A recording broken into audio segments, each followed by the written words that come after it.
سبيل الدموع سبيل مريح تنهدى يا صاحي كي تستريح. Ya, pertanyaan antum ringkas bagus tapi jawabnya 2 jam. Antum tanya Ustaz Arif, itu Direktur Parenting Nabawiyah Pak, sama saya. Itu materi hukuman dalam pendidikan Islam itu saya menyampaikannya 2 jam, tanya beliau. Betulan. Jadi saya ringkas jadi 2 menit. Ya, mudah-mudahan dapat. Begini. Pertama, kalimat yang antum sampaikan, apakah Rasul pernah menghukum? Ini saya jawab dengan 2 hal.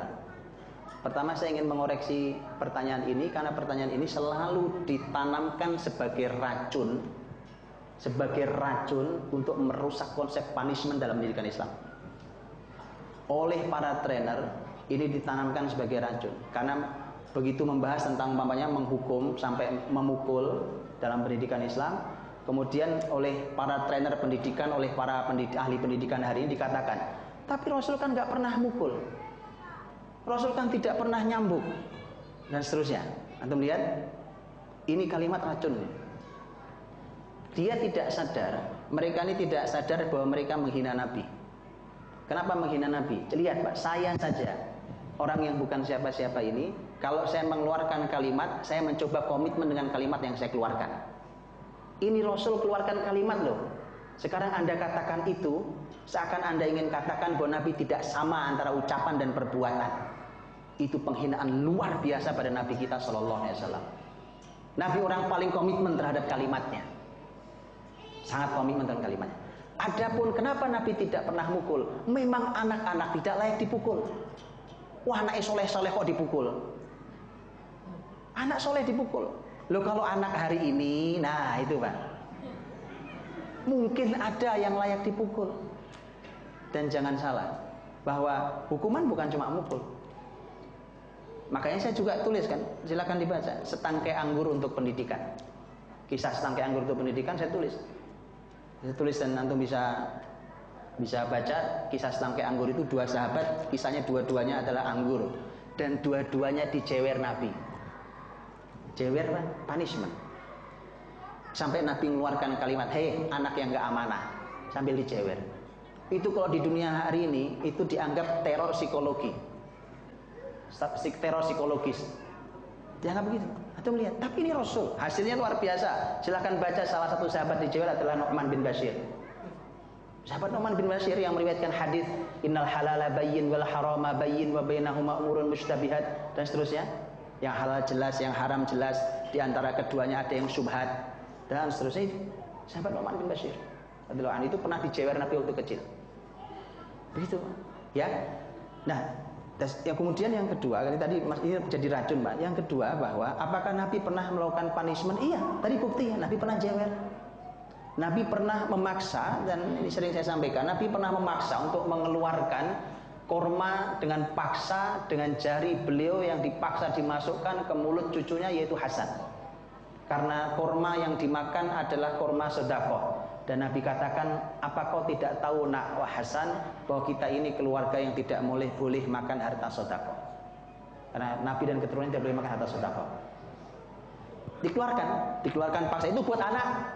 Antum ya kan? Itu ketegasan yang luar biasa. Mungkin jadi menjadi sebuah punishment buat sebagian mereka. Keinginannya sudah mereka nikmati itu ternyata dipaksa untuk ditarik. Anda tahu anak Anda sudah biasa main handphone, tiba-tiba Anda putuskan tarik handphonenya. Punishment bukan? Punishment. Dan itu dilakukan Nabi terhadap Hasan, padahal Hasan masih kecil saat itu. Nah, tinggal kemudian antum harus pelajari bahwa punishment itu kapan diberikan, sebesar apa, hukumannya jenisnya apa, kapan harus berhenti menghukum, urutannya seperti apa, itu semua harus dipelajari. Saya ringkaskan sebagai penutup satu kalimat untuk tema punishment adalah, ini disampaikan menarik di salah satu buku pendidikan Islam, bahwa yang namanya hukuman itu dalam pendidikan Islam itu sesungguhnya seperti obat. Hukuman itu kayak obat. Kalau nggak sakit ya nggak dikasih obat. Paham ya? Kalau nggak sakit, nggak sakit dikasih obat, malah bahaya, betul kan? Malah bahaya. Satu, yang kedua, yang namanya obat itu ada tahapannya. Kalau cuma baru demam apa anget-anget badannya, janganlah antum kasih apa yang langsung ngebom antibiotik, bahaya. Dia mesti punya tahapan. Kalau memang pada level yang sangat tidak mungkin, kecuali harus amputasi kakinya. Itu namanya sesuai dengan keadaannya. Antum paham itu? Ini obat begitu. Kemudian yang juga tentang tema ini adalah yang bisa memutuskan dia berhak diobati dengan apa, dengan kadar berapa adalah mesti seorang dokter atau seorang ahli kesehatan. Betul kan? Makanya antum harus jadi ahli itu. Karena di rumah ada anak-anak kita, antum harus ngerti yang begini ini hukumannya apa ya. Kayak yang begini ini hukumannya sampai level mana. Dan seperti apa, bagaimana caranya dan seterusnya. Ya, dipelajari. Ini ringkasan. Allah.